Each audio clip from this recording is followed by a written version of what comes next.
కాశ్మీరంలోనే కుంకుమ పువ్వెందుకు పూస్తుందో నాకు అర్థమైపోయింది. అక్కడ ఉన్నట్టుండి పాకే పాకే పసిబిడ్డ నెత్తురు ముద్దైపోతుంది. సామగానం చేసే కాశ్మీరీ పండితుల కంఠాల్లోంచి వేదం ఆగి రుధిరం బయటకొస్తుంది. అక్కడ రేపు పల్లకీలెక్కి ఊరేగాల్సిన పెళ్లి కొడుకులు ఇవాళే పాడెక్కుతారు. ఆ లోయలు హిమాలయాలు సైతం మూర్తీభవించిన వైధవ్యాల్లా ఉంటాయి. భరతమాత కిరీటం ఒరుసుకుని నిరంతరం అక్కడ నెత్తురోడుతూ ఉంటుంది. బుద్ధుడు కూడా కళ్ళు నోరు మూసుకుని మళ్ళీ అంతర్ముఖుడైపోతాడు. అప్పుడెప్పుడో అంటే 40 ఏళ్ల క్రితం తనికెళ్ల భరణి రాసిన కవిత. ఆ ఎరుపు రంగు సిర ఇంకా తడిగానే ఉంది. ఇంతలోనే మరోసారి ఉగ్రవాదం పైశాచికత్వాన్ని ప్రదర్శించింది. ముష్కర మూకల స్వైర విహారంతో కశ్మీరం మళ్లీ ఎరుపెక్కింది. ప్రకృతి మాత ఒడిలో పిల్ల పాపలతో హాయిగా సేద తీరుతామని పహల్గాం చేరుకున్న పర్యాటకులకు పీడకలే మిగిలింది. ఇది కేవలం పర్యాటకులపై జరిగిన దాడి కాదు, ఇది మన దేశంపైన జరిగిన క్రూరమైన దాడి. దేశం ప్రతీకారేచ్ఛతో రగిలిపోతోంది. మన దేశంలో ఎక్కడ ఉగ్రదాడి జరిగినా దాని మూలాలు పాక్లోనే ఉంటాయి. పహల్గాం ఘటన తర్వాత భారత ప్రభుత్వం కఠినమైన నిర్ణయాలు తీసుకుంది, కొన్ని ఆంక్షలు విధించింది. భద్రతా వ్యవహారాల కేంద్ర కేబినెట్ కమిటీ తీసుకున్నటువంటి కొన్ని ముఖ్యమైన నిర్ణయాలేంటో ఒక్కసారి మనం స్క్రీన్ పైన చూద్దాం. పాయింట్ నెంబర్ 1, సీమాంతర ఉగ్రవాదానికి ముగింపు పలికే వరకు పాకిస్తాన్తో సింధు నదీ జలాల ఒప్పందం నిలిపివేత. పాయింట్ నెంబర్ 2, భారత్ పాక్ దేశాల మధ్య ఉన్నటువంటి అటారీ సరిహద్దు మూసివేత. Point number 3, Bharat Pak high commission కార్యాలయాల్లో సిబ్బంది సంఖ్య 55 నుంచి 30కి తగ్గింపు. పాయింట్ నెంబర్ 4, భారత్లోని పాక్ దౌత్య కార్యాలయాల్లో పనిచేస్తున్నటువంటి ఆ దేశ సైనిక సిబ్బంది అధికారులు దేశం విడిచి వెళ్లాలని ఆదేశం. పాయింట్ నెంబర్ 5, సార్క్ వీసా మినహాయింపు పథకంతో భారత్లో పర్యటిస్తున్న పాక్ జాతీయుల అనుమతులు రద్దు, మే 1లోగా దేశం వీడాలని ఆదేశం. పాయింట్ నెంబర్ 6, దాడి చేసిన టెర్రరిస్టులను చట్టం ముందు నిలపడం, వారికి అండగా నిలిచిన సూత్రధారులను ఆ నేరాలకు బాధ్యత వహించేలా చేయటం. పాయింట్ నెంబర్ 7, పాకిస్తాన్ సరిహద్దుల వెంట అత్యంత అప్రమత్తంగా ఉండాలని భారత సైనిక దళాలకు సూచన. పాకిస్తాన్కు తక్షణమే సరైన సమాధానం చెప్పడానికి ఇలాంటి నిర్ణయాలు సరిపోతాయా? మరింత కఠినంగా ముందుకెళ్లాల్సిన అవసరం ఉందా? ఇలాంటి ప్రశ్నల మధ్య ప్రధానంగా ఓ 10 ప్రశ్నలు వినిపిస్తున్నాయి. అవేంటో ఒక్కసారి మనం స్క్రీన్ పైన చూద్దాం. క్వశ్చన్ నెంబర్ 1, 370 ఆర్టికల్ రద్దు తర్వాత కశ్మీరులో సాధారణ పరిస్థితులు తిరిగొచ్చాయని కేంద్రం చెప్పింది. మరి పహల్గాం దాడి దేనికి సంకేతం? క్వశ్చన్ నెంబర్ 2, పహల్గాంలో జరిగినటువంటి దాడికి పాకిస్తాన్లో అంతర్గత పరిస్థితులు ఎంతవరకు కారణం? క్వశ్చన్ నెంబర్ 3, కశ్మీర్పై పాక్ ఆర్మీ చీఫ్ వ్యాఖ్యలకు పహల్గాం దాడికి మధ్య సంబంధం ఉందని భావించవచ్చా? క్వశ్చన్ నెంబర్ 4, సింధు జలాల ఒప్పందాన్ని రద్దు చేస్తూ మోడీ సర్కారు తీసుకున్న నిర్ణయం పాక్ పై ఎలాంటి ప్రభావం చూపుతుంది? క్వశ్చన్ నెంబర్ 5, పహల్గాం దాడికి ప్రతిస్పందనగా భారత్ కొన్ని కఠిన నిర్ణయాలు తీసుకుంది.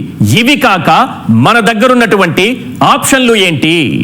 క్వశ్చన్ నెంబర్ 6, పాకిస్తాన్కు భారత్ స్ట్రాంగ్ రిప్లై ఇవ్వాలని డిసైడ్ అయితే అది దక్షిణాసియాలో అణు సంఘర్షణకు దారి తీస్తుందా? క్వశ్చన్ నెంబర్ 7, పాకిస్తాన్ పై దాడి చేయాలని భారత్ నిర్ణయించుకుంటే అమెరికా అధ్యక్షుడు ట్రంప్ మనకు మద్దతుగా నిలుస్తారా? క్వశ్చన్ నెంబర్ 8, పహల్గాం దాడులను కొందరు హిందూ ముస్లిం వివాదంగా ఎందుకు చూస్తున్నారు? ఇది ఎవరికి లాభిస్తుంది? Question number 9, Jaishe Mohammed, Lashkare Taiba Islamic గుర్తింపులను ఎందుకు వదులుకున్నాయి? క్వశ్చన్ నెంబర్ 10, పహల్గాం దాడి సరిహద్దుల్లో నెలకొన్నటువంటి ఉద్రిక్తతలు కశ్మీర్ ప్రజల జీవన విధానంపై ఎలాంటి ప్రభావం చూపుతాయి? ఇప్పుడు ఈ దాడి తర్వాత ప్రధానంగా వినిపిస్తున్నటువంటి ప్రశ్నలివే. వీటిపైన ప్రొఫెసర్ కె నాగేశ్వర్ గారి విశ్లేషణ చూద్దాం. నా హైడ్రేషన్ కోసం I just trust one thing, ఫుల్గా వాటర్ ఉండే కంట్రీ డిలైట్ వల్ల పొలాచి కోకోనట్స్. సో ఇప్పుడే కంట్రీ డిలైట్ యాప్ డౌన్లోడ్ చేసుకొని ఆర్డర్ చేయండి. పహల్గాం దాడి తర్వాత భారత్ తీసుకున్నటువంటి కొన్ని నిర్ణయాల తర్వాత ప్రధానంగా వినిపిస్తున్నటువంటి ప్రశ్నల్లో ఫస్ట్ క్వశ్చన్, 370 ఆర్టికల్ రద్దు తర్వాత కశ్మీర్లో సాధారణ పరిస్థితులు తిరిగొచ్చాయని కేంద్రం చెప్పింది. మరి పహల్గాం దాడి దేనికి సంకేతం? ప్రొఫెసర్ కె నాగేశ్వర్ గారు ఉన్నారు. సార్ నాగేశ్వర్ గారు, కొంతవరకు నిజం చెప్పాలంటే ఉగ్రవాద సంబంధిత ఘటనల వరకు తీసుకున్నా సరే 2018లో 228 జరిగితే 2023 నాటికి అది 46కి తగ్గాయి అని కేంద్రం ఒక రిపోర్టు ఆధారంగా మనకు తెలుస్తోంది. కానీ ఇప్పుడు జరిగినటువంటి ఈ దాడి 370 ఆర్టికల్ రద్దు తరువాత కాశ్మీర్లో ఒక సాధారణ పరిస్థితులు ఉన్నాయని కేంద్రం చెబుతున్న సమయంలో ఇలాంటి దాడి దేనికి సంకేతం? అంటే ఈ సాధారణ పరిస్థితులు లేవు అని చెప్పడం కొరకు ఈ దాడి చేసింది. తీవ్రవాదులు వాళ్ళ వెనకాలన్న పాకిస్తాన్ దాడి చేయించడానికి కూడా కారణం ఏంటంటే ఈ ఇండియా నరేటివ్ను పంక్చర్ చేయాలి అని. సో మీరు అడిగిన ప్రశ్నకు ఆర్టికల్ 370 తర్వాత ఏం జరిగింది అంటే డెఫినెట్గా టూరిస్టుల సంఖ్య గణనీయంగా పెరిగింది. మీకు 2022లో 1.62 crore 1.62 కోట్ల మంది జమ్మూ కాశ్మీర్కు పర్యాటకులు వెళ్ళారు. 2023లో ఇది 2.12 crore వెళ్ళింది. 2024లో 2.36 crore వెళ్ళింది. ఇందులో 65,000 మందికి పైగా ఫారిన్ టూరిస్టులు కూడా ఉన్నారు. సో ఇది మ్యాసివ్ జంప్. మీకు 2022 నుంచి 2024 మధ్య కాలంలో మోర్ దెన్ 100% పెరిగింది. సో ఇది remarkable jump in the tourism అనేది అనుమానం లేదు. సో దీనికి కారణం ఏంటంటే ఈ ఘటనలు జరగడం కూడా, ఘటనలు తగ్గడం కూడా ఒక కారణం. ఏమైనా లో ఇంటెన్సిటీ ఇప్పుడు కాశ్మీర్లో మైగ్రెంట్ వర్కర్ల పైన అటాక్స్, జమ్మూ రీజియన్లో కొన్ని దాడులు ఇలా జరిగినప్పటికీ కూడా ఇలాంటి మేజర్ దాడి జరగలేదు. అందులో మరీ ముఖ్యంగా ఏంటంటే మీకు తీవ్రవాదం ఉన్న ఈ 3-4 డికేడ్స్ చూస్తే స్థానిక కాశ్మీరీ ప్రజానికానికి తీవ్రవాద మూకలకు ఒక అన్రిటర్న్ అండర్స్టాండింగ్ ఉంటుంది. టూరిజాన్ని మాత్రం ముట్టుకోరు.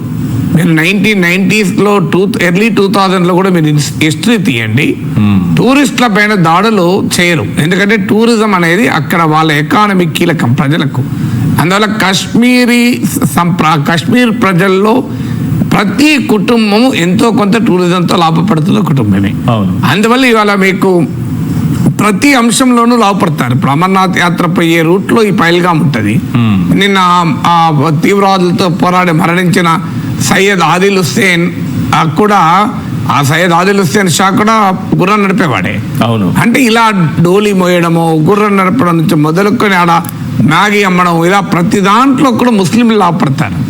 సో అందువల్ల టూరిస్టులు కాశ్మీర్లో స్థానిక ప్రజలే లాభపడతారు. అందువల్ల టూరిజాన్ని అటాక్ చేసేవాళ్ళు కాదు, ఒక్క పిలిగ్రిమ్ టూరిజాన్ని మాత్రం అటాక్ చేసేవాళ్ళు. ఇప్పుడు అమర్నాథ్ యాత్ర పైన దాడి ఇవన్నీ చూస్తే ఎందుకంటే అది వారు దీన్ని హిందూ ముస్లిం విద్వేషాలు రెచ్చగొట్టాలి అనే లక్ష్యం వల్ల చేసేవాళ్ళు. సాధారణ పర్యాటకులు ముట్టుకోకపోయేవాళ్ళు. బహుశా అది కూడా ఒక కారణం కావచ్చు, కొంత మనలో కాంప్లసెన్సీ ఉదాసీనత రావటానికి. అందువల్ల టూరిస్ట్ సంఖ్య గణనీయంగా పెరిగింది, ఇది డౌట్ లేదు. ఇక రెండు, ఎకానమీ. 2011-2019 మధ్య కాలంలో Kashmir gross state domestic product 4.81% యాన్యువల్గా పెరిగింది. ప్రతి ఏటా సగటున 4.81%. 2019-2024 మధ్య కాలంలో ఎకానమీ 4.89% పెరిగింది. అంటే క్లియర్గా అంతటితో గత 5 ఏళ్లతో పోలిస్తే స్వల్పంగా పెరిగినా స్టడీగా పెరిగింది. సో ఇందులో 61.7%, నియర్లీ 62% టెరిషరీ సెక్టార్ నుంచి వచ్చింది, సర్వీసెస్ సెక్టార్ నుంచి. అంటే ఈ ముఖ్యంగా టూరిజం అందులో కీలకమైన అంశం. జమ్మూ కాశ్మీర్ జిఎస్డిపి 1,45,000 crores పెరిగింది. Jammu Kashmir per capital income సుమారు 1,54,000 పెరిగింది. సో అందువల్ల ఎకనామిక్ గ్రోత్లో కొంత ఇంప్రూవ్మెంట్ ఉన్నమాట నిజం. సో టూరిస్టుల సంఖ్య గణనీయంగా పెరిగిన మాట నిజం. ఇక ప్రభుత్వ లెక్కల ప్రకారం తీవ్రవాద ఘటనలు కూడా బాగా తగ్గాయన్నది వాదన. మీకు ఈవెన్ టెర్రరిస్ట్ ఆపరేటింగ్ కాశ్మీర్ 7,000 మంది ఉంటుంది, బిలో 100కు పడిపోయిందని హోంమంత్రిత్వ శాఖ లెక్కలు. సో ఆ లెక్కలు ఎలా ఉన్నప్పటికీ మనకు టూరిస్టులు అయితే ఎవరు కాదనలేరు కదా.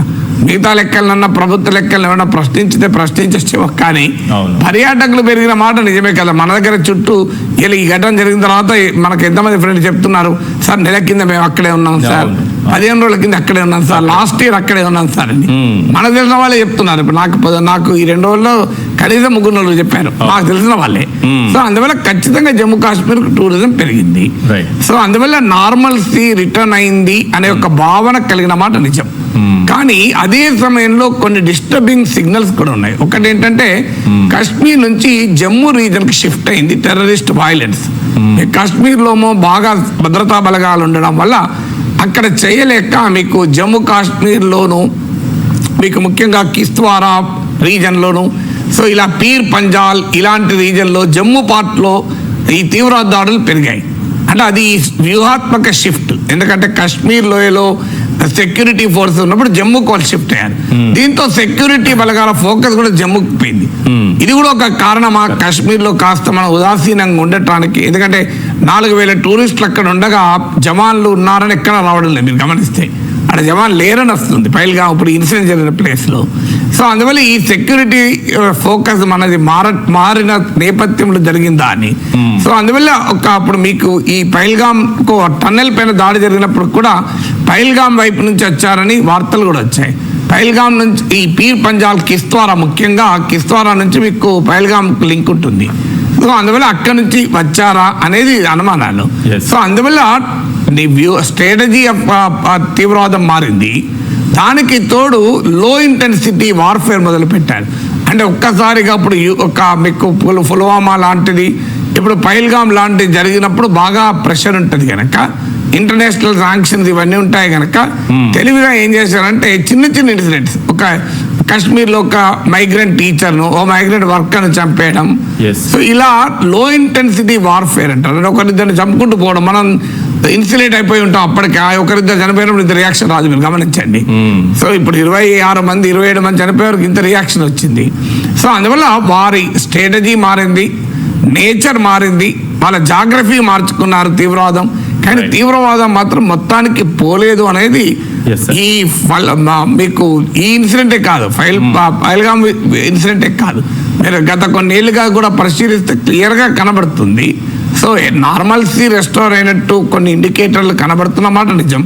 అదే సమయంలో నేచర్ ఆఫ్ టెర్రరిజం మారింది, geography and ఎపీ centre of terrorism మారింది, వాళ్ళ స్ట్రాటజీ ఆఫ్ టెర్రరిజం మారింది తప్ప టెర్రరిజం మొత్తానికి పోలేదు అనేది ఇన్సిడెంట్ మరోసారి రుజువు చేసింది. రైట్. ఆర్మీ చీఫ్ ఈ మధ్య పాకిస్తాన్ ఆర్మీ చీఫ్ కొన్ని కీలకమైనటువంటి కాశ్మీర్ పైన వ్యాఖ్యలు చేశారు. దానికి సంబంధించి ఒక ప్రశ్న ఉంది, ఆ క్వశ్చన్ ఒకసారి చూద్దాం సార్. దానిపైన మీ విశ్లేషణ కావాలి. పహల్గామ్లో జరిగిన దాడికి పాకిస్తాన్లో అంతర్గత పరిస్థితులకు ఎంతవరకు కారణం ఏముంది? ఖచ్చితంగా అది కారణం. ఎందుకంటే పాకిస్తాన్ రోజు రోజుకి ఇర్రెలెవెంట్ అయిపోతుంది, ఇంటర్నేషనల్ గా ఐసోలేట్ అవుతుంది. మీకు ఉదాహరణకు అమెరికా పాకిస్తాన్ చూడండి. ఆఫ్ఘనిస్తాన్ లో తాలిబాన్ వ్యతిరేక ప్రభుత్వం ఉన్నప్పుడు, అమెరికా నియమించిన ప్రభుత్వం, అమెరికా వెనకాల నడిపించిన ప్రభుత్వం ఉన్నప్పుడు తాలిబాన్లను ఎదుర్కోవటానికి అమెరికాకు పాకిస్తాన్ కావాల్సి వచ్చింది వ్యూహాత్మకంగా. ఎందుకంటే తాలిబాన్తో కాంటాక్ట్ పాయింట్గా పాకిస్తాన్ ఉండేది. ఆఫ్ఘనిస్తాన్లో ఏ కార్యక్రమం అమెరికా చేయాలన్నా పాకిస్తాన్ సపోర్ట్ కీలకమైంది. కానీ ఇప్పుడు 2021లో అమెరికా తాలిబాన్లకు అధికారం వెళ్ళిపోయింది. అందువల్ల ఇవాళ పాకిస్తాన్కు ఉన్న పెద్ద లివరేజ్ పాయింట్ ఆఫ్ఘనిస్తాన్ చూపెట్టి అమెరికా మద్దతును పొందుతూ వచ్చింది, అది పోయింది. ఇది మొదటిగా అమెరికాకు పాకిస్తాన్కు వచ్చినటువంటి డిఫరెన్స్. అందుకే మీరు గమనించండి, మీకు ఈవెన్ IMF బెయిల్అవుట్ కూడా ఈజీ కావడం లేదు పాకిస్తాన్కు. ఒకప్పుడు అమెరికా చాలాసార్లు బెయిల్అవుట్ చేసింది, కానీ ఇప్పుడు బెయిల్అవుట్ కూడా సరిగా చేయడం లేదు. దీనికి కారణం ఏంటంటే అమెరికాకు పాకిస్తాన్కు మధ్య రిలేషన్స్లో కూడా ఈ మార్పు వచ్చింది. మీకు ఇక రెండోది చైనా. పాకిస్తాన్కు మరో పెద్ద స్పాన్సర్ చైనా పాకిస్తాన్ నెక్స్ట్ ఇప్పటికీ బలంగా ఉన్నమాట నిజం. కానీ చైనాకు పాకిస్తాన్ సంబంధాల్లో కూడా కొన్ని ఇష్యూస్ వచ్చాయి. ఎందుకంటే China belt and road initiative Pakistan ద్వారా పోతుంది. పాకిస్తాన్లో ఈ బెల్ట్ అండ్ రోడ్ ఇనిషియేటివ్లో భాగంగా భారీగా ఇన్వెస్ట్మెంట్ పాకిస్తాన్ చేసింది. ఆ ప్రాజెక్టులన్నీ కరప్షన్లో చిక్కుకున్నాయి. పాకిస్తాన్ హామీ ఇచ్చినటువంటి భద్రత కల్పించలేకపోయారు. ఇన్ఎఫిషియన్సీ కనబడుతోంది. చాలా ప్రాజెక్టులు వైట్ ఎలిఫెంట్లుగా మారిపోయాయి. పైగా నీకు చైనీస్ ఇంజనీర్ల పైన, చైనీస్ ప్రాజెక్ట్ ఆఫీసర్ల పైన బెలూచి రిబల్స్ దాడులు చేయడం మొదలైంది. ఇవన్నీ కూడా చైనాకు పాకిస్తాన్కు మధ్య ఇరిటెంట్గా మారింది. ఇరాన్కు పాకిస్తాన్కు మధ్య సంబంధాలు కూడా సమస్యగా మారింది. ఇటీవల కాలంలో మీకు పాకిస్తాన్ ఇరాన్ పైన మిసైల్స్ కూడా ప్రయోగించింది. అంటే బెలూచిస్తాన్ రెబెల్స్ అటు ఇరాన్ వైపు కొంత ప్రాంతం బెలూచీల ప్రాంతం ఉంటుంది, ఇటు పాకిస్తాన్ ప్రాంతం పరస్పరం దాడులు కూడా చేసుకున్నారు. ఇక మీకు ఒకప్పుడు ఇస్లామిక్ కంట్రీస్ గల్ఫ్ నేషన్స్ ఉండేవి. సౌదీ అరేబియా దానికి నాయకత్వం. సౌదీ అరేబియా 1971 వార్లో కూడా పాకిస్తాన్ మద్దతుగా నిలబడ్డది. కానీ సౌదీ అరేబియా కూడా యునైటెడ్ అరబ్ ఎమిరేట్స్ ఇలాంటి ఇస్లామిక్ కంట్రీస్లో కూడా మోడీ ప్రభుత్వానికి మంచి సంబంధాలు. మీకు ఇన్సిడెంట్ జరిగిన సమయంలో కూడా మన ప్రధానమంత్రి సౌదీ అరేబియాలోనే ఉన్నాడు. సో అందువల్ల మీకు గల్ఫ్ నేషన్స్ నుంచి కూడా సపోర్ట్ గతంలో ఉన్నంతగా లేదు. ఆఖరికి ఎర్డగాన్ పాకిస్తాన్కు మద్దతుగా తుర్కీ అధ్యక్షుడు ప్రతిసారి యునైటెడ్ నేషన్స్లో కశ్మీర్ ఎత్తేవాడు. ఈ లేటెస్ట్గా కశ్మీర్ ఎత్తలే, ఎందుకంటే ఆయన గాజా మీద పడ్డాడు. తుర్కీలో భూకంపం వస్తే ఇండియా భారీగా సాయం చేసింది. దాంతో మీకు ఒక్కొక్క కంట్రీ, ఈవెన్ ఆఫ్ఘనిస్తాన్, అన్నిటికన్నా విచిత్రం ఏంటంటే ఆఫ్ఘనిస్తాన్లో తాలిబాన్ తామే సృష్టించారు. ఇప్పుడు ఆఫ్ఘనిస్తాన్కు తాలిబాన్కు పాకిస్తాన్కు మధ్య తీవ్రమైన విభేదాలు, ముఖ్యంగా ఈ దాడులు కూడా జరుగుతున్నాయి పాకిస్తాన్ ఆఫ్ఘనిస్తాన్ మధ్య. కారణం ఏంటంటే ఆడ డ్యూరాండ్ లైన్ అని బార్డర్ ఉంది, దాన్ని పర్మనెంట్ బార్డర్గా మార్చాలని పాకిస్తాన్ వాదిస్తుంది. దానికి ఆఫ్ఘనిస్తాన్ అంగీకరించలేదు. ఎందుకంటే అటు ఇటు పష్తూన్ తెగకు చెందిన ప్రజలు ఉన్నారు, వాళ్ళు విడగొట్టడం ఆఫ్ఘనిస్తాన్లో ఉన్న తాలిబాన్లకు ఇష్టం లేదు. ఎందుకంటే తాలిబాన్లకు నాయకత్వం ఏంచి అది పష్తూన్ జాతి. ఇప్పుడు అందువల్ల ఖైబర్ పఖ్తూన్వా ఈ ప్రాంతంలో ఆఫ్ఘనిస్తాన్ తాలిబాన్కు ఒక రకంగా స్పిరిచువల్ సంబంధం ఉన్నటువంటి మీకు టెహరీక్ తాలిబాన్ పాకిస్తాన్ పైన దాడి చేస్తుంది. అందువల్ల క్లియర్ గా ఇంటర్నేషనల్ గా ఇప్పుడు మీకు ఇన్ని దేశాలు ఉదాహరణ చెప్పాను, ఐసోలేట్ అయింది. పైగా ఇక పాకిస్తాన్ ఎకానమీ ఘోరంగా ఉంది. పొలిటికల్ గా నీకు ఇమ్రాన్ ఖాన్ జైల్లో ఉండి ఆయన మద్దతుదారులు ఇండిపెండెంట్ గా పోటీ 100 సీట్లు గెలిచారు. సో సరాసరి ప్రభుత్వం పట్ల తీవ్ర వ్యతిరేకత ఉంది. ఆర్మీ చీఫ్ ఇప్పుడున్న అసీం మునీర్, ఇంత పిచ్చి పిచ్చిగా వాగిన అసీం మునీర్కి ఇమ్రాన్ ఖాన్ కు పడడం లేదు. ఒకప్పుడు ఆర్మీ ఇమ్రాన్ ఖాన్ ఒకే వైపు ఉన్నారు. సో ఇమ్రాన్ ఖాన్ వెనకాల ఇప్పటికీ కూడా పాకిస్తాన్ మిడిల్ క్లాస్ ఇమ్రాన్ ఖాన్ వైపు ఉన్నారు. మీకు ఆయన చలో ఇస్లామాబాద్ పిలిపిస్తే మొత్తం ఆగిపోయింది. సో అందువల్ల రాజకీయంగా ఒక క్రైసిస్, ఎకనామిక్గా క్రైసిస్, ఇంటర్నేషనల్గా ఐసోలేషను. అందువల్ల భారతదేశం పాకిస్తాన్ ఇగ్నోర్ చేసి మన పని మనం చేసుకుంటున్నాం. ఎందుకంటే ఇప్పుడు ఐఐటికి ప్రిపేర్ అయ్యే అతను దోమ తిరుగుతుందనో ఈగ చెవుల దగ్గర గిర్రు అంటుందని చెప్పి ఐఐటి ప్రిపరేషన్ ఆపుతున్నా. సో ఇండియా కూడా అంతే. మనం ప్రపంచంలో ఒక పవర్ఫుల్ నేషన్ కావాలనుకున్న వాడికి పనికి మన పాకిస్తాన్తో ఏం టెన్షన్. పాకిస్తాన్ కొమ్మ ఇండియా అబ్సెషన్, ఇండియాకు పాకిస్తాన్ అబ్సెషన్ లేదు. అది తేడా. మనం ఇండియా పాకిస్తాన్తో పంచాయతీ కాదు. మనం అమెరికా, యూరప్, చైనా, రష్యా, మన మన మన మన విజన్ వేరు. అందువల్ల పాకిస్తాన్ ఒక రకంగా ఫ్రస్ట్రేట్ అయిన సూచనలు కనబడుతుంది. అంటే వరల్డ్ ఇగ్నోర్ చేస్తుంది. అందువల్ల మేము ఉన్నాము, మా ఉనికి ఉంది. కశ్మీర్ సమస్యను పాకిస్తాన్ ఇన్వాల్వ్మెంట్ లేకుండా ఇండియా పరిష్కరించదు అన్న నరేటివ్ బిల్డ్ చేస్తానికి పాకిస్తాన్ ఈ దుర్మార్గానికి పాల్పడింది. Question number 3. Pak army chief ఈ మధ్య కాలంలో కొన్ని కీలకమైనటువంటి వ్యాఖ్యలు చేశారు. కశ్మీర్పై పాక్ ఆర్మీ చీఫ్ వ్యాఖ్యలకు పహల్గామ్ దాడికి మధ్య సంబంధం ఉందని భావించవచ్చా? ఎందుకంటే సార్ చాలా కీలకమైన వ్యాఖ్యలు, ఆ వ్యాఖ్యలు చేసిన కొద్ది రోజులకే దాడి జరగడం. అంటే వాస్తవంగా దీనికి ఆన్సర్ ఏంటంటే ఒక రకంగా ఉంది, ఒక రకంగా లేదు. ఉంది ఎలా అంటే జనరల్ అసీం మునీర్ ఇతర ఆర్మీ చీఫ్లకు వీడికి ఒక తేడా ఉంది. ఇతను ఇస్లామిక్ స్కాలర్ అని చెప్పుకుంటాడు. తర్వాత ఇస్లామిక్ వొకాబులరీ వాడుతుంటాడు రెగ్యులర్ గా. సో ఈవెన్ ఇప్పుడు అసీం మునీర్ మాట్లాడిన దాంట్లో ఒక ఆర్గ్యుమెంట్ ఏంది, ఇది పాకిస్తాన్ వేరు, ఇండియా వేరు, ముస్లింలు వేరు, హిందువులు వేరు అని ఆ నరేటివ్ పట్టుకొచ్చాడు. సరిగ్గా మీరు ఇక్కడ చూడండి, పైలగాలో కూడా కాశ్మీర్ పైన కూడా చాలా కీలకం. అది కూడా కాశ్మీర్ మా జీవనాడి అంటూనే ఈ మాటలు అన్నాడు. అంటూ అంటే కాశ్మీరు ముస్లింలు మెజారిటీ ప్రాంతం కనుక 2 నేషన్ థియరీ, హిందువులకు భారతదేశము, ముస్లింలకు పాకిస్తాన్ ఏర్పడింది కనుక కాశ్మీర్ అనేది మాదే. భారత ప్రభుత్వ ఆక్రమణకు వ్యతిరేకంగా పోరాడుతున్న మా కాశ్మీరీ ప్రజలకు, హీరోయిక్ గా పోరాడుతున్న మా కాశ్మీరీ సోదరులకు మేము అండగా ఉంటామన్నాడు. ఇప్పుడు ఇది అనామడు టూరిస్టుల పైన తుపాకులు పట్టుకుని అటాక్ చేయడం హీరోయిక్ అవుతుంది ఎవడన్నా? మీకు తెలుగు పరిగమాల తెలుగు సినిమాలో కూడా హీరో ఇట్లా కొట్లాడు. మంచి సినిమాలు పక్క పెట్టండి. సో ఈవెన్ మన సినిమాలలో కూడా ఇట్లా కొట్లాడుతున్నారు. అసలు అది హీరోయిజం అవుతుందా? సో మన సినిమాలలో చూపెడతాడు విలన్, కావాలంటే కత్తి తీసుకో, నీకే పిస్తలిస్తున్నా, దమ్ముంటే రా నాతో అంటారని వాడు నిరాయుధులైన ప్రజలపైన దాడులు చేయడం కూడా హీరోయిజం అవుతుందా?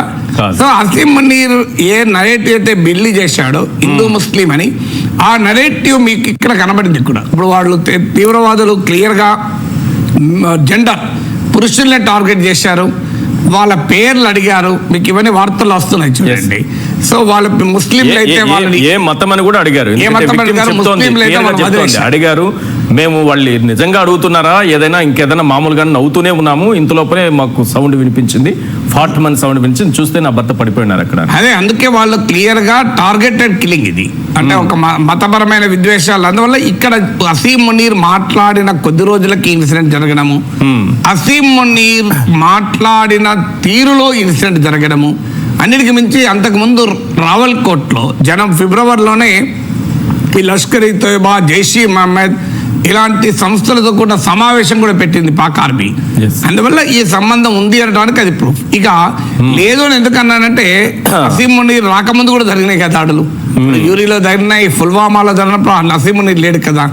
ఏదో వ్యక్తి చేసే పనులుగా మనం చూడకూడదు. పాకిస్తాన్ డీప్ స్టేట్ అంటారు. పాక్ లో ఉన్న అది రాజ్య వ్యవస్థకే భారత పట్ల ఉన్న వైఖరి.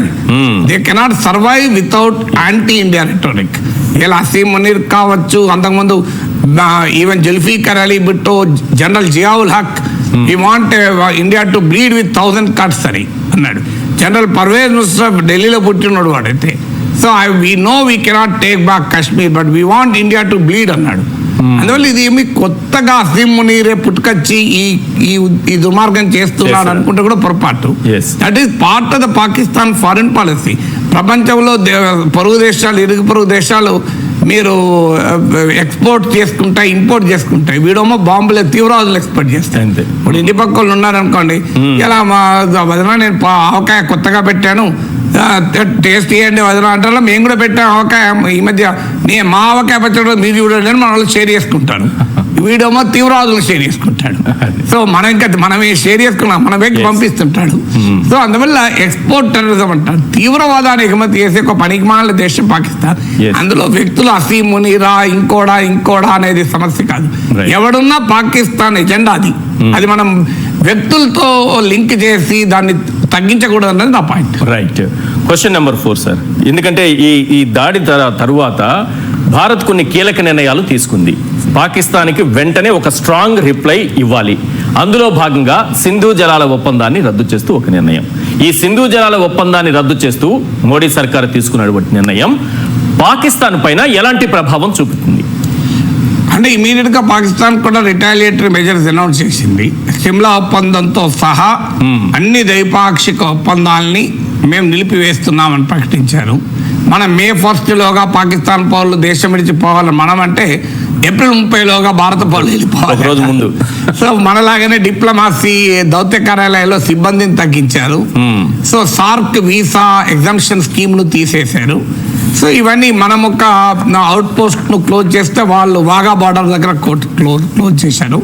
సో ఇవన్నీ ఎక్స్పెక్టెడ్. ఇవేమీ మనకు ఆశ్చర్యపడాల్సింది ఏం లేదు. వాళ్ళు చేస్తారని కూడా మన భారత ప్రభుత్వానికి అంచనా ఉండే ఈ చర్యలు జరిగాయి. కానీ ఇప్పుడు సింధు జలాల ఒప్పందము అంటే ప్రభుత్వము ఇమీడియట్ గా ఒక రియాక్ట్ కావాలి గనక పాకిస్తాన్ ప్రభుత్వం పైన ఒత్తిడి పెంచడానికి ఈ పని చేసింది. ఎందుకంటే ఇప్పుడు ఈ సింధు జలాల ఒప్పందం అంటే 4 నదులు, ఇండస్, జీలం, చినాబ్, 4 రివర్స్ కు సంబంధించింది. అవును. ఇప్పుడు దీంట్లో భాగంగా మనం ఇండియా గనక మనము అవుట్ ఫ్లో ఇవ్వకపోతే పాకిస్తాన్ తీవ్రమైన నీటి కటకలు ఎదుర్కొంటుంది.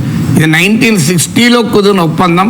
యుద్ధాలు వచ్చినా ఎన్ని జరిగినా ఈ ఒప్పందం ఎంతో కొంత నిలబడే, కొన్ని ఛాలెంజెస్ వచ్చినా కూడా. సో దానికి ఉన్న ప్రత్యేకత. ఇప్పుడు ఈ ఒప్పందాన్ని మన భారత ప్రభుత్వం నిలిపివేసింది గనక సీరియస్గా పాకిస్తాన్లో ఇబ్బందులు మొదలవుతాయి. ఇప్పుడు ఉదాహరణకు సింధు ప్రాంతంలో పాకిస్తాన్ పెద్ద ఎత్తున నిరసనలు జరుగుతున్నాయి. ఈ మధ్య ఒక మినిస్టర్ పాకిస్తాన్లో ఉన్న ఏకైక హిందూ మినిస్టర్ పై కూడా దాడి చేశారు. అది సింధు ప్రాంతం. ఎందుకంటే పంజాబ్ ప్రాంతంలో గ్రీన్ పంజాబ్ అని ఒక నినాదం ఇచ్చి పంజాబ్ ప్రాంతం అంటే ఇప్పుడు ప్రైమ్ మినిస్టర్ షబాజ్ షరీఫ్, ఆయన బ్రదర్ నవాజ్ షరీఫ్ల సొంత రాష్ట్రం అది. సింధోమో భుట్టోల రాష్ట్రం, పంజాబ్ ఏమో నవాజ్ షరీఫ్ల రాష్ట్రం. సో అందువల్ల గ్రీన్ పంజాబ్ అనే కార్యక్రమాన్ని చేపడితే దానివల్ల మా సింధ్ ప్రాంతంలో నీళ్లు అడుగంటిపోతాయని పెద్ద ఎత్తున అక్కడ ప్రజలు నిరసన తెలుపుతున్నారు. సో అందువల్ల భారత ప్రభుత్వం అంచనా ఏంటంటే ఈ నీటి వనరుల కటకట ఏర్పడితే పాకిస్తాన్ ప్రజలు పాక్ ప్రభుత్వం పైన తిరగబడతారు అనేది మన అంచనా అయి ఉండాలి. అవును. అందుకొరకు ఈ ఒత్తిడి మనం తెస్తున్నాం. కానీ కొన్నిసార్లు కోర్స్ మనం చూడాలి, ఇలాంటి విషయాల్లో భారత ప్రభుత్వ వైఖరిని మనము తొందరపడి ప్రశ్నించకూడదు. ఎందుకంటే వి ఆల్సో డోంట్ నో, మనకున్న ఇన్ఫర్మేషన్ పరిమితంగా ఉంటుంది, ప్రభుత్వాలకేమో చాలా ఎక్కువ ఇన్ఫర్మేషన్ ఉంటుంది. Government in all it's wisdom might have taken decision కదా, వాళ్ళకి ఇన్ఫర్మేషన్ వాళ్ళకు ఉంటాయి. కానీ ఒక అనుమానం ఏంటి అంటే, విమర్శ కూడా కాదు, ఇప్పుడు మనకు పాకిస్తాన్లో ఉన్న వాళ్ళు ఎవరు అని గమనిస్తే పాకిస్తాన్ ప్రభుత్వము, ఆర్మీ, పాకిస్తాన్లో ఉన్న మత ఉన్మాదులు, పాక్ ప్రజలు. మనము పాక్ ప్రజల్ని శత్రువులుగా ఎప్పుడు చేసుకోకూడదు. ఎందుకంటే ప్రజలే శత్రువులు అయితే మనం ఏ దేశాన్ని ఐసోలేట్ చేయలేము. మనం చేయాల్సింది పాక్ ప్రజలను, పాక్ స్టేట్ అంటే ప్రభుత్వం కావచ్చు, ఆర్మీ కావచ్చు, లేదా ఆర్మీలోను ప్రభుత్వంలోనూ ఉన్న తీవ్రవాద ఛాందసవాద శక్తులు కావచ్చు, వాళ్ళను ప్రజలను మనం విడగొట్టాలి. అందువల్ల మన చర్యలు పాక్ ఆర్మీని ట్యాకిల్ చేయాలి, పాక్ ప్రభుత్వాన్ని ట్యాకిల్ చేయాలి, పాక్లో ఉన్న మత ఉన్మాద ఛాందసవాద జిహాదీ శక్తులను టార్గెట్ చేయాలి. కానీ పాకిస్తాన్ ప్రజల్ని టార్గెట్ చేస్తే ఈ శక్తులు బలపడే ప్రమాదం ఉంటాయి. అంటే ఈ శక్తులు బలపడి చూడండి, భారతదేశం మిమ్మల్ని ఎంత ఇబ్బంది పెడుతోంది, అందుకే మేము భారతదేశం పైన దాడి చేస్తున్నాం, అందుకే మేము భారతదేశాన్ని ఇబ్బందుల్లో పెడుతున్నాం అనే ఒక narrative Pakistan deep state, Pakistan రాజ్య వ్యవస్థ ప్రజల్లోకి పంపించే ప్రమాదం కూడా ఉంది. అంటే పాకిస్తాన్ లో ఉన్నటువంటి ఉగ్రవాద సంస్థలకు అందుతున్నటువంటి సాయం పెంచి పోషించే విషయంలో ఇట్లాంటి కఠినమైన చర్యలతో కొంత వెనకడుగు వేస్తారా? అంటే it can be in two ways అనేది. ఒకటి, పాక్ ప్రజల నుంచి మీరు మాకు అనవసరంగా మీరు చేసే పనుల వల్ల భారతదేశం ఈ చర్య తీసుకుంది కనుక మాకు ఇబ్బంది అవుతుంది అని రియాక్షన్ ఉంటే అది మనకు మంచిది. అలా రియాక్షన్ ఉండక మన మీద వ్యతిరేకంగా పాక్ ప్రజల్ని అక్కడున్న శక్తులు రెచ్చగొట్టే ప్రమాదం ఉంటుంది. అందువల్ల ఎప్పుడు కూడా మనం ప్రజలను వేరుగా చూడాలి, పాలకులను వేరుగా చూడాలి. ఇప్పుడు పాకిస్తాన్లో ఉన్న సామాన్య ప్రజలు, వాళ్ళలో కొంత మతోన్మాదం ఎక్కితే ఎక్కవచ్చేమో, కానీ సామాన్య ప్రజలంతా శత్రువులు కాదు. ఎప్పుడు కూడా మనకు సామాన్య ప్రజలు ఎప్పుడు శత్రువులు కాదు. స్వార్థపర శక్తులు, మిలిటరీ కావచ్చు, జిహాదీ శక్తులు కావచ్చు, ప్రభుత్వం కావచ్చు, ప్రభుత్వ వ్యవస్థలు కావచ్చు, ఇవి ఆర్మీ కావచ్చు, ఇవి మనకు శత్రువులు. వాళ్ళని వీకెండ్ చేయాలి, ప్రజల్ని వీకెండ్ చేయకూడదు. ప్రజలను వీకెండ్ చేస్తే మనం నష్టపోతాం. పీపుల్స్ డిప్లొమసీ ఎప్పుడు కూడా మంచిది. సో అందువల్ల చూడాలి ఏ రకంగా దీని పర్యవేక్షణలు ఉంటాయో మనం చూడాలి. ఈ ఒప్పందం రద్దయితే అటు సాగునీరు, తాగునీరు, విద్యుత్ వీటన్నిటిపైన ఎఫెక్ట్ ఉంటుంది కదా సార్? డెఫినెట్ గా ఎఫెక్ట్ ఉంటుంది. అందువల్ల దాన్ని ఏ రకంగా ప్రజల్లో రియాక్షన్ వస్తుంది అనేది మనం చూడాలి. బట్ జనరల్ ప్రిన్సిపల్ నేను చెప్పేది ఏంటంటే, పాక్ ప్రజల పైన ప్రభావం పడే చర్యల కన్నా పాక్ లో ఉన్న రాజ్య వ్యవస్థ పైన, అందులో ఉన్న పాలక వర్గాల పైన, ఆర్మీ పైన, గవర్నమెంట్ పైన చాలా ఎఫెక్ట్ పడేలా మన చర్యలు ఉంటే ఎక్కువ ఉపయోగం. Yes sir. క్వశ్చన్ నెంబర్ 5 ఒకసారి చూస్తాం సార్. ఎందుకంటే ఇప్పుడు కొన్ని నిర్ణయాల్లో మనం సింధు జలాల ఒప్పందాన్ని రద్దు చేసుకోవడం అన్నాం కదా. పహల్గామ్ దాడికి ప్రతిస్పందనగా భారత్ కొన్ని కఠిన నిర్ణయాలు తీసుకుంది. ఇవి కాక, అంటే మనం ఇంతకుముందు చర్చించుకున్న 7 పాయింట్లు చర్చించి, ఇవి కాక మన దగ్గర ఉన్నటువంటి ఆప్షన్లు ఏంటి? ఒకటి, మనం ఇంటర్నేషనల్ గా పాకిస్తాన్ ఐసోలేట్ చేయాలి. ఇప్పటికే పాకిస్తాన్ బాగా ఐసోలేట్ అయి ఉన్నది. పాకిస్తాన్కు గల్ఫ్ దేశాల సహకారం లేదు. Saudi Arabia, United Arab Emirates లాంటి దేశాలు ఇండియాకు ఇటీవల కాలంలో బాగా దగ్గరయ్యాయి. సౌదీ అరేబియా నుంచి మనం పెద్ద ఎత్తున ఆయిల్ కొనుగోలు చేస్తాం. అందువల్ల వాళ్లకు మనతో స్నేహం వాడికి అవసరం. యునైటెడ్ అరబ్ ఎమిరేట్స్ ఎకానమీలో కొన్ని లక్షల మంది భారతీయులు పనిచేస్తున్నారు. అందువల్ల ఆ కంట్రీస్కు మనకున్న డీప్ ఎకనామిక్ పార్ట్నర్షిప్ కూడా ఉంది. తర్వాత మీకు ఇరాన్తో మనకు మంచి సంబంధాలు ఉన్నాయి.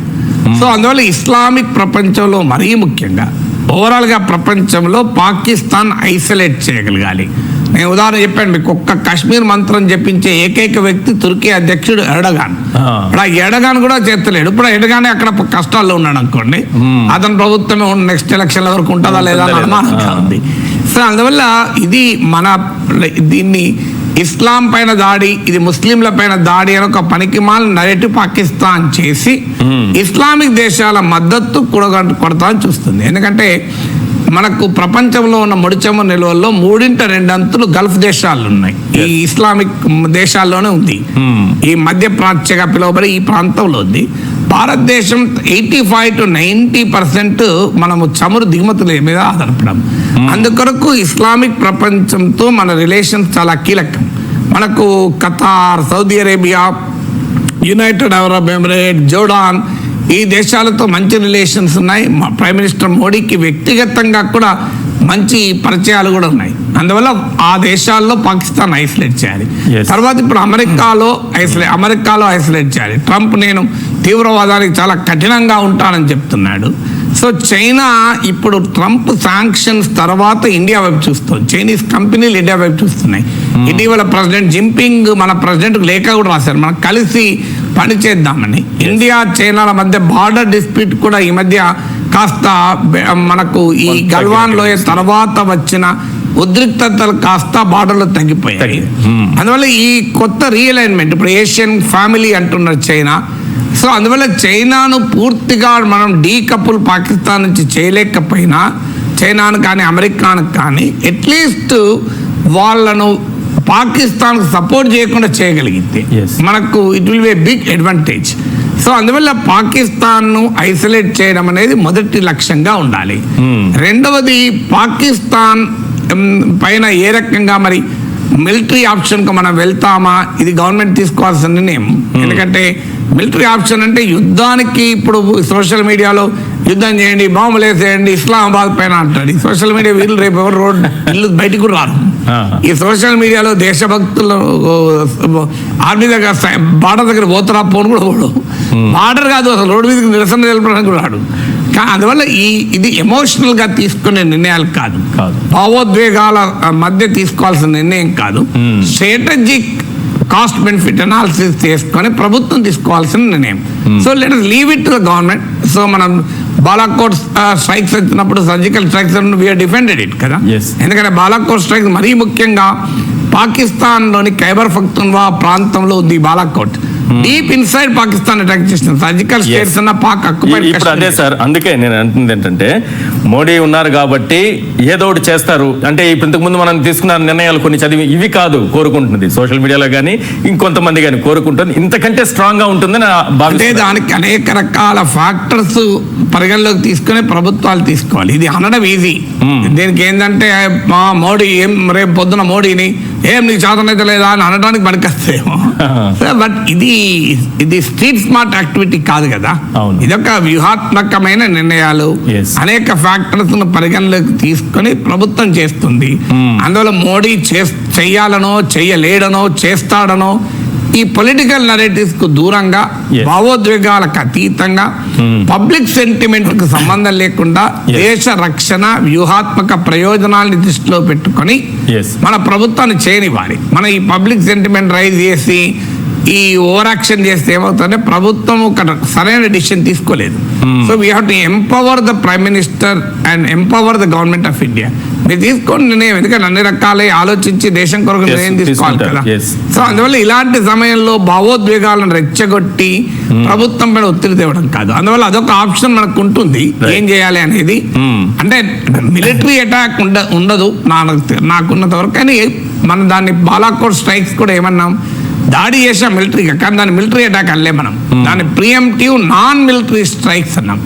అంటే తీవ్రవాదుల పైన ప్రిసిషన్ అటాక్ చేశాం. అందువల్ల ఆ టైమింగ్ ఏ సమయంలో స్పందించాలి, ఏ రూపంలో స్పందించాలనేది భారత ప్రభుత్వ నిర్ణయానికి వదిలేద్దాం. టీవీ ఛానల్లో కూర్చొని ఉపన్యాసాలు ఇచ్చే పాయింట్ కాదు అది. Will wait and see. అది రకరకాల ఫ్యాక్టర్స్ ను ప్రభుత్వం చూసుకొని చేస్తుంది. ఇక పాకిస్తాన్ కు ఇంకో వాదన కూడా ఉంది. వాడు మనకు వచ్చి కాశ్మీర్లో పులబెట్టి మనం బ్లీడ్ చేస్తున్నాడు కదా, we should also make Pakistan bleed అనే వాళ్ళు కూడా ఉన్నారు. బెలూచిస్తాన్ లిబరేషన్ ఆర్గనైజేషన్ కు మనం మద్దతు ఇవ్వాలి, టెరీకి తాలిబాన్ పాకిస్తాన్ కు మద్దతు ఇవ్వాలి, మనం పాకిస్తాన్ లో జరుగుతున్నటువంటి రకరకాల వేర్పాటువాద ఉద్యమాలకు మద్దతు ఇవ్వాలని. అందులో బెలూచి లిబరేషన్ ఆర్గనైజేషన్ చాలా పెద్దది. అది Balochistan 44% of Pakistan land area. అంటే బెలూచిస్తాన్ విడిపోతే సగానికి సగం వెళ్ళిపోతుంది.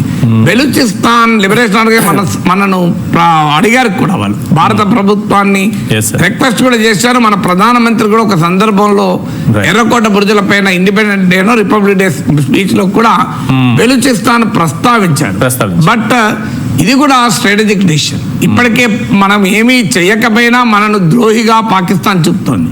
అంటే మనను అగ్రెసర్గా, అంటే మనమే ఆక్రమణదారుగా, మనమే విలన్గా పాకిస్తాన్ చెప్తుంది. మనమేమో విక్టిమ్ అనేది మన నరేటివ్. అగ్రెసర్ గా మనం చూపాలనేది పాకిస్తాన్ ప్రయత్నం. దానికి ఉపయోగపడేదిగా చేయకూడదు కదా. మూమెంట్ మనం పాకిస్తాన్, భారతదేశానికి పాకిస్తాన్కి ఏం తేడా ఉండదు కదా ప్రపంచంలో. మీరు బెలూచిస్తాన్లో వేస్తారు, వాళ్ళు కాశ్మీర్లో వేస్తానంటారు. సో అందువల్ల పాకిస్తాన్ ఒక్కటి మాత్రం నిజం, ఎలా చేయాలి, ఎప్పుడు చేయాలి, ఏ విధంగా చేయాలనేది మనం కూర్చొని నిర్ణయించేది కాదు, భారత ప్రభుత్వం నిర్ణయిస్తుంది. ఇలా అఖిలపక్ష మీటింగ్ పెట్టారు, దీనిపైన దేశ ప్రజలంతా ఏకంగా ఉండాలి. కానీ పాకిస్తాన్కు సరైన రీతిలో అర్థమయ్యేలా బుద్ధి చెప్పాలనేది మాత్రం అనుమానమే లేదు. దట్ ఈస్ అవర్ కోరిక. రైట్. 6th క్వశ్చన్ ఒకసారి చూద్దాం సార్. చాలా ప్రధానమైన అంశం, ఎందుకంటే చాలా మంది కోరుకుంటున్నారు ఏదో జరగాలని, పాకిస్తాన్ మీద దాడి చేయాలని. ఇట్లాంటివి ఆలోచిస్తున్న సమయంలో పాకిస్తాన్కు భారత్ స్ట్రాంగ్ రిప్లై ఇవ్వాలని డిసైడ్ అయితే అది దక్షిణాసియాలో అణు సంఘర్షణకు దారి తీస్తుందా? అంటే ఇక్కడ ఆ ఫియర్స్ ఉన్నమాట నిజం. అంటే కానీ ఇక్కడ మాకు అర్థం కావాల్సింది, కార్గిల్ యుద్ధం ఇంతకన్నా భయంకరంగా జరిగింది కదా. మరి అదేమి అణు సంఘర్షణ దారి తీయలే కదా. కరెక్ట్. రెండవది మీకు బాలాకోట్ స్ట్రైక్ జరిగింది. బాలాకోట్ స్ట్రైక్స్ అంటే మీకు సర్జికల్ స్ట్రైక్స్ కు బాలాకోట్ స్ట్రైక్స్ లో తేడా ఉంది. సర్జికల్ స్ట్రైక్స్ తోమో పాక్ ఆక్యుపైడ్ కాశ్మీర్ లో జరిపాం. పాక్ ఆక్యుపైడ్ కాశ్మీర్ అంటే మన భూభాగం, పాకిస్తాన్ ఆక్రమణ ఉంది. మన భూభాగం కనుక మనం వెళ్ళి ఎక్స్ప్లెయిన్, మనం ఎవరికి చెప్పుకోవాల్సిన అవసరం లేదు. కానీ ఇది బాలాకోట్ ఏమో పాకిస్తాన్ భూభాగం. అది మనం కూడా అది పాకిస్తాన్ భూభాగం అంగీకరిస్తాం. So deep inside the Pakistan Modi అనేవాడు చూడండి, గర్మే గుస్కే మారే అని చెప్పేవాడు చూడండి. సో మనం గర్మే గుస్కే మారినప్పుడు కూడా అదేం అణు సంఘర్షణకు దారి తీయలేదు. అందువల్ల ఇప్పుడు రష్యాకు ఉక్రెయిన్ కు మధ్య యుద్ధం జరుగుతోంది. ఉక్రెయిన్ కు మద్దతుగా అణ్వస్త్రాల శక్తి సామర్థ్యాలున్న అమెరికా, ఫ్రాన్స్, యూకే ఉన్నాయి. అయితే ఇందులో ఇప్పుడు అమెరికా ఇప్పుడు వెనక్కు రావచ్చు, కానీ 2022 నుంచి ఉన్నాయి కదా. సో ఉక్రెయిన్ ఏమో 95-96 లో తన అణ్వాయుధాలు వదిలేసింది. కానీ మరి ఫ్రాన్స్ కు ఉన్నాయి, యూకేకి ఉన్నాయి, అమెరికాకు ఉన్నాయి. అది అప్పుడు అడపా పుటిన్ నేను న్యూక్లియర్ బటన్ ఒత్తుదాన్ని కూడా బెదిరించాడు, ప్రెస్ చేస్తానని. కానీ న్యూక్లియర్ వార్గా జరగలేదు. అందువల్ల ఈ కాన్ఫ్లిక్ట్ అంటే అది భారత ప్రభుత్వం ఎగైన్ ఆలోచించాలి. అంటే ఇది అణు సంఘర్షణగా మారే పరిస్థితులకు రాకుండా పాకిస్తాన్కి ఎలా బుద్ధి చెప్పాలి. This again A strategic decision. ఎందుకంటే అణు సంఘర్షణకు అణ్వాయుధ ప్రయోగానికి న్యూక్లియర్ ఫ్లాష్ పాయింట్ అంటారు. ఇదివరకు ప్రెసిడెంట్ ఒబామా కూడా అన్నాడు, సౌత్ ఏషియా ఇది dangerously moving towards the nuclear flash point అని. ఒక్కసారి అణుయుద్ధానికి దారి తీస్తుంది అంటే మనకు సపోర్ట్ చేసే దేశాలు కూడా సపోర్ట్ చేయవు. ఎందుకంటే ప్రపంచంలో ఏ దేశం కూడా అణుయుద్ధాన్ని కోరుకోదు. అణుయుద్ధంలో ఎవరికి విజేతలు కూడా ఉండరు, అందరూ నాశనం అయిపోతారు. సో అందువల్ల ఆ పరిస్థితి రాకుండా ఉండేలా, ఎస్కలేట్ కాకుండా ఉండేలా ఉండాలి. అది మన అణువిధానం అదే కదా. మనము ఫస్ట్ గా న్యూక్లియర్ వెపన్స్ వాడము, న్యూక్లియర్ నో ఫస్ట్ యూస్. కానీ దేశ రక్షణకు అవసరమైతే మేము వాడటానికి వెనకాడం గనక సిద్ధంగా ఉంచుకుంటాం. ఇది మన విధానం. అందువల్ల ఇది ఈ న్యూక్లియర్ డాక్ట్రిన్ ప్రకారం ఇది అణు సంఘర్షణ వైపుగా వెళ్లకుండా ఈ లోపలే మన పాకిస్తాన్కి ఏ రకంగా బుద్ధి చెప్పాలి అన్నది ప్రభుత్వం తన స్ట్రాటజిక్ క్యాలిక్యులేషన్లు వేసుకొని అనేక రూపాల్లో దీన్ని చేస్తానికి అవకాశం ఉంటుంది. రైట్. Question number 7. నిజానికి పాకిస్తాన్ పై దాడి చేయాలని భారత్ నిర్ణయించుకుంటే అమెరికా ఎలా స్పందించే అవకాశం ఉంది, ఏ వైపు నిలబడే అవకాశం ఉంది? ట్రంప్ మనకు మద్దతుగా నిలుస్తారా? మీకు ఒక ఉదాహరణ చెప్తాను ఈశ్వర్. మనకు ఇండియాకు F-35 యుద్ధ విమానాలు అమ్ముతానని అమెరికా చెప్పింది. ఎందుకంటే మనకు మిత్ర దేశం, ఇస్తానన్నది. కానీ పాకిస్తాన్ మన శత్రు దేశం. మనకి ఇచ్చినప్పుడు పాకిస్తాన్కి ఇవ్వద్దు కదా. ఇప్పుడు మీకు నాకు శత్రుత్వం ఉంటే నాకో కత్తి మీకో కత్తి ఇవ్వద్దు. మిత్రుడు, అవును, నా మిత్రుడు అయితే నాకు కత్తి ఇవ్వాలి, మీ మిత్రుడు అయితే మీకు కత్తి ఇవ్వాలి. ఇద్దరు కత్తులు ఇస్తే వాడు మిత్రుడు ఎట్లయితాడు? పాకిస్తాన్ ఏం చేసింది, మనకు F-35 ఇస్తానని పాకిస్తాన్ అమెరికా సరే మనకు F-35 ఇస్తా, పాకిస్తాన్కి F-16 ఇచ్చింది. ఇంకొక ఉదాహరణ చెప్తాను. బైడెన్ ప్రభుత్వం ఏమంటే దానికి విరుద్ధంగా ట్రంప్ అంటున్నాడు కదా, రోజు బైడెన్ గవర్నమెంట్ తిరుగుతున్నాడు కదా. సో అలాంటిది పాకిస్తాన్ విషయంలో రెండు ప్రభుత్వాలు ఒకే రకంగా వ్యవహరించాయి. మీకు Biden government $450 million F-16 package పాకిస్తాన్కి ఇస్తే ట్రంప్ $393 million ప్యాకేజ్ ఈ మధ్య ఇచ్చాడు. ఇదే ట్రంప్ ఏమన్నాడు, పాకిస్తాన్కి మేము వేల కోట్ల డాలర్లు ఇస్తే మాకు పాకిస్తాన్ ఏమిచ్చింది, తీవ్రవాదాలు ఇచ్చింది అన్నాడు. మరి అదే అమెరికా ఎందుకు ఇస్తుంది మరి? అంటే American military industrial complex, Lockheed Martin ఇలాంటి కంపెనీలకు ఆయుధాలు అమ్ముకోవాలి. పాకిస్తాన్ మించిన ఆయుధాలు అమ్ముకునే దేశం ఏముంటుంది? ఎందుకంటే వాడికి మందులు అవసరం లేదు, ల్యాప్టాప్లు అవసరం లేదు, వారికి ఏది అవసరం లేదు కదా. పాకిస్తాన్ కావాల్సిన ఆయుధాలే కదా. సో అలాంటి loyal customer American military industrial complex ఎవడు దొరుకుతాడు? సో అందువల్ల అంత ఈజీగా అమెరికా పాకిస్తాన్ నెక్సెస్ పోతుందా? ట్రంప్ మాట్లాడతాడు. అయినా ఒకటి గుర్తుపెట్టుకోవాలి ఈశ్వర్, ఏ దేశమైనా తన బలం పైన ఆధారపడి పోరాడాలి. ఇప్పుడు ఉక్రెయిన్ పరిస్థితి ఏంటి? అమెరికా మద్దతు ఇస్తుందని నమ్మి, యూరప్ మద్దతు ఇస్తుందని నమ్మి తనకు బలమైన శత్రువు, అనేక రేట్ల బలమైన శత్రువు అయిన చైనా, రష్యాతో యుద్ధం పెట్టుకున్నాడు. ఇలా పాకిస్తాన్ యుక్రెయిన్ పనేంటి? ఏమైంది? ఉక్రెయిన్ అధ్యక్షుడు వైట్ హౌస్ పోతే అవమానించి పంపించారు. ఉక్రెయిన్ పరిస్థితి ఏంటి? ఒక్కసారి యుద్ధం గనక రష్యా కాస్త విజృంభిస్తే 2-3 రోజుల్లో ఉక్రెయిన్ పని అయిపోతుంది. వాళ్ళు వెయిట్ చేస్తున్నారు ఎప్పుడు ఏం చేయాలని.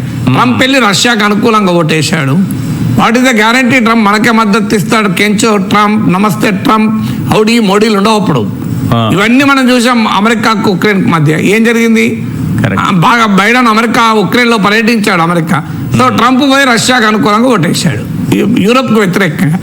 ఇక యూరప్ అని ఏమైంది? యూరప్ మొత్తం తన సెక్యూరిటీ మొత్తం అమెరికాకు అవుట్ సోర్స్ చేసింది. ఇలా అమెరికా ఏమంటుంది? నాటో నుంచి వెళ్ళిపోతున్నట్టుంది. డెన్మార్క్ దగ్గర ఉన్న గ్రీన్లాండ్ క్యాప్చర్ చేసుకుంటా అంటుంది అవసరం వస్తే. జపాన్ ఒకినావా దీవిలో అమెరికన్ స్థావరం ఉంది, మిలిటరీ స్థావరం. దానికి కావలసిన కోట్ల డాలర్లు జపాన్ చెల్లిస్తోంది. అయినా ట్రంప్ ఏమంటున్నాడు? మీకు మేము ఫ్రీగా తిండి పెడుతున్నాం అన్నట్టు మాట్లాడుతున్నాడు. సో ఇలాంటి మీకు జపాన్ టయోటా కార్లపై కూడా శాంక్షన్స్ విధించారు. అందువల్ల ఎప్పుడు కూడా ఇంకో దేశాన్ని బలాన్ని చూసుకొని మనం యుద్ధం చేస్తాం అనుకుంటే చాలా ప్రమాదం. India is capable enough to teach lesson to Pakistan. అందువల్ల మనకు అమెరికా మద్దతు అవసరము. అమెరికా మద్దతును ఫ్యాక్టరీ చేసుకొని నిర్ణయాలు ఎప్పుడు తీసుకోకూడదు. రైట్. Question number 8. పహల్గామ్ దాడులను కొందరు హిందూ ముస్లిం వివాదంగా ఎందుకు చూస్తున్నారు? ఇది ఎవరికి లాభిస్తుంది? దేశంలో ఉన్న రాజకీయ శక్తులకు లాభిస్తుంది. అంటే హిందూ ముస్లిం విభజన ఆధారంగా రాజకీయాలు చేసే వారికి లాభిస్తుంది. కానీ భారతదేశానికి మాత్రం నష్టం వస్తుంది. ఎందుకు నష్టం వస్తుంది? అసీం మునీర్ వాదనే కదా ఇది. అసీం మునీర్ చెప్తున్నది అదే కదా.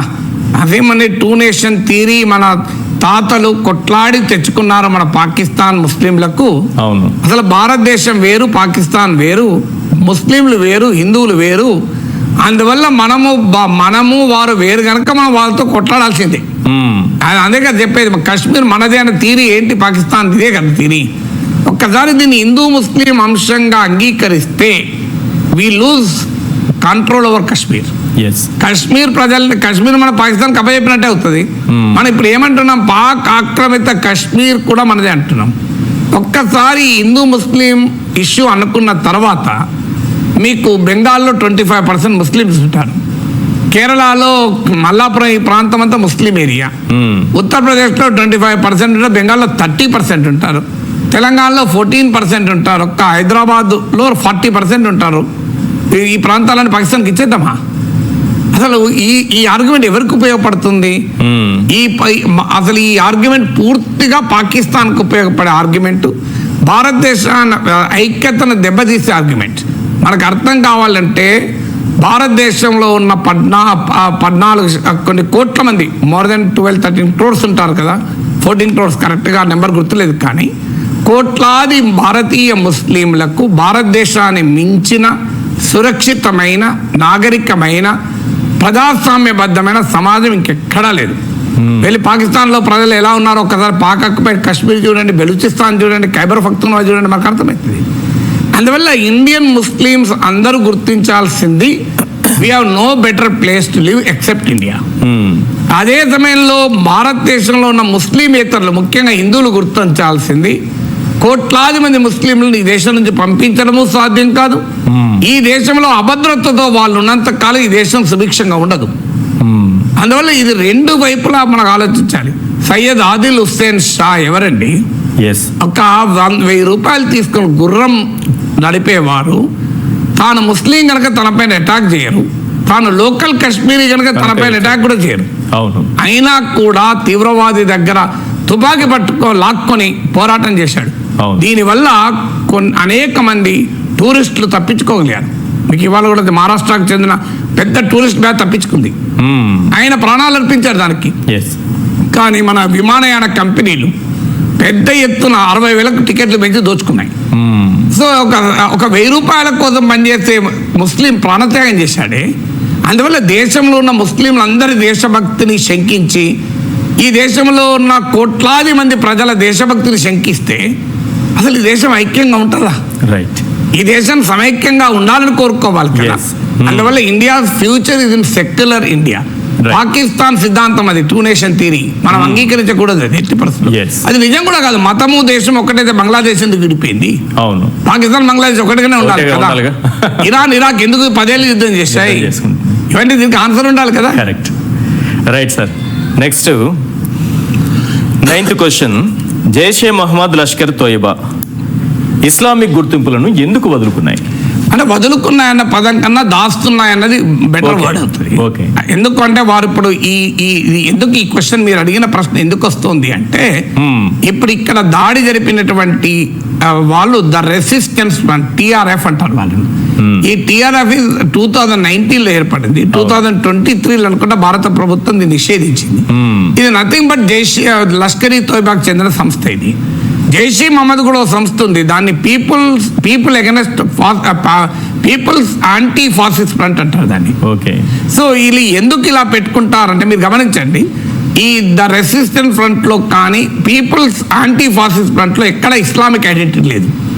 దీనికి కారణం ఏంటంటే anti fascist front, resistance front అన్న పదాలు వాడడం ద్వారా నిర్బంధానికి వ్యతిరేకంగా ప్రతిఘటిస్తున్నాం. మమ్మల్ని భారత ప్రభుత్వం నిర్బంధిస్తుంటే వారికి వ్యతిరేకంగా మేము సెల్ఫ్ డిటర్మినేషన్, స్వపరిపాలన కొరకు పోరాడుతున్నాము. మా మానవ హక్కుల్ని కాపాడండి అని ప్రపంచంలో ఉన్న ఈ self styled human rights groups కు అపీల్ చేయడం. ఇది మొదటిది. రెండవది, ఇప్పుడు పాకిస్తాన్ దీనిపైన ఇమీడియట్ గా ఏమన్నారు, మాకు సంబంధం లేదు అన్నారు. వాళ్ళు మాట్లాడింది పష్తూన్ లాంగ్వేజ్, అందులో అత్యధికులు పష్తూన్ భాష ప్రపంచంలో ఎక్కడా మాట్లాడరు, పాకిస్తాన్ ఆఫ్ఘనిస్తాన్ మినహా. సో క్లియర్ గా పాకిస్తాన్ రూట్స్ కనబడుతున్నా మాకు సంబంధం లేదు, ఇది హోమ్ గ్రౌండ్ టెర్రర్, స్థానికంగా కాశ్మీరీ ప్రజలే తుపాకులు పట్టారన్నారు. ఇది TRF అనే పేరు పెట్టడం ద్వారా, పీపుల్స్ యాంటీ ఫాసిస్ట్ ఫ్రంట్ అని చెప్పడం ద్వారా పాకిస్తాన్ మేము కాదు ఇది చేస్తున్నది, కాశ్మీరీ ప్రజలే భారత్ కు వ్యతిరేకంగా తుపాకులు పడుతున్నారు అని ఒక నరేటివ్ పంపడం రెండో ఉద్దేశం. మూడవది, పాకిస్తాన్ పైన శాంక్షన్స్ ను లేకుండా చూడడం. ఎందుకంటే అక్కడ ఫైనాన్షియల్ యాక్షన్ టాస్క్ ఫోర్స్ అని FATF అని పాకిస్తాన్ ఈ తీవ్రవాదుల్ని మద్దతిస్తున్నందుకు అనేక రకాల శాంక్షన్స్ విధించాలి అంటున్నారు. సో శాంక్షన్స్ నుంచి జైష్ ఈ మహమ్మద్ గ్లోబల్ టెర్రరిస్ట్ ఆర్గనైజేషన్ గా పేరు. సో శాంక్షన్ నుంచి బయటపడడం అనేది మూడవది. నాలుగవది, స్థానిక కాశ్మీరీ యూత్ ను దీన్ని రెసిస్టెన్స్ గా, ప్రతిఘటనగా చిత్రీకరించి అట్రాక్ట్ చేయాలన్నది వారి మరో లక్ష్యం. ఐదవది, ఆర్మ్ ఫోర్సెస్ కన్ఫ్యూజ్ చేయడం. సో ఇది లష్కర్ తోయిబాలో మీకు ఇస్లామిక్ నేమ్ ఉంది లష్కర్ అని, జైష్ ఈ మహమ్మద్ లో మహమ్మద్ అన్న పేరుంది. దీంట్లో లేకుండా జాగ్రత్త పడడం ద్వారా ఇదేదో వేరే రకమైన సంస్థ ఇది అని మా ఆర్మ్ ఫోర్సెస్ కన్ఫ్యూజ్ చేయడం వాడి లక్ష్యం. రైట్. ఫైనల్ గా సార్, సమయం తక్కువ ఉంది. ఈ పహల్గామ్ దాడి కానీ, ఇప్పుడు కాశ్మీర్ సరిహద్దుల్లో ఉన్నటువంటి ఈ ఉద్రిక్త పరిస్థితులు కానీ కాశ్మీర్ ప్రజల జీవన విధానంపై ఎలాంటి ప్రభావం చూపిస్తుంది? ఖచ్చితంగా వాళ్ళ టూరిజం దెబ్బతింటది. పాకిస్తాన్, నేను ఇంతకుముందు చెప్పినట్లు కాశ్మీర్ కు ఉండేటువంటి GSDP gross state domestic product లో 61.7% సర్వీసెస్ సెక్టర్, అందులో ప్రధానంగా టూరిజం. సో అందువల్ల టూరిజం దెబ్బతింటే పాకిస్తాన్ చేసిన దుశ్చర్యల వల్ల కాశ్మీర్ ప్రజల జీవనాడి దెబ్బతింటది. వాడు ఏదో అన్నాడు కదా హసీం మునీర్, ఆ జీవనాడి అని, ఆ జీవనాడినే దెబ్బ కొడతాను. సో అందువల్ల ఇదొక్క ఇప్పుడు టూరిస్ట్ ఎవరు రారు, భయపడతారు. కొన్నేళ్ళు పట్టింది టూరిస్ట్ రావడానికి. అది భారీ ఎత్తున 2.36 crore పెరిగింది. సో ఇప్పుడు టూరిస్ట్ తగ్గితే ఖచ్చితంగా కాశ్మీరీ ప్రజల పరిస్థితి ఇబ్బందికరంగా మారుతుంది. Right. సో అందువల్ల కశ్మీర్ ప్రజల్ని మనము ఏలియనేషన్ అంటారు, అంటే పరాయీకరణ రాకుండా జాగ్రత్త పడాలి. సో మన చర్యల వల్ల కశ్మీరీ ప్రజలు ఇబ్బందులు పడద్దు, రైట్ కశ్మీరీ ప్రజల్ని ఓన్ చేసుకుంటూ తీవ్రవాదం పైన పోరాడాలి. రైట్. థ్యాంక్ యూ సార్, మీ విశ్లేషణ అందించినందుకు.